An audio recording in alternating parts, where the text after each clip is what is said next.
کیا کبھی آپ لوگوں نے غور کیا ہے، ہم نمازوں کو تو بہت سیریس لیتے ہیں اور لینا بھی چاہیے، لیکن صف کو ایک فارمیلٹی سمجھ کر چھوڑ دیتے ہیں، حالانکہ نماز کا اثر ہماری صفوں کے سیدھا کرنے سے جڑا ہے۔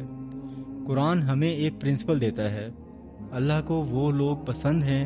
جو یوں صفیں باندھ کر کھڑے ہوتے ہیں جیسے ایک مضبوط دیوار، یعنی بات صرف کھڑے ہونے کی نہیں ہے، بات جڑ کر کھڑے ہونے کی ہے۔ صحیح بخاری کی ایک روایت ہے، اللہ کے نبی صلی اللہ علیہ وآلہ وسلم صف اس قدر سیدھی کرایا کرتے تھے کہ کندھوں سے کندھا اور پاؤں سے پاؤں مل جاتا تھا۔ نبی صلی اللہ علیہ وسلم نے فرمایا، اپنی صفوں کے درمیان گیپ مت چھوڑو،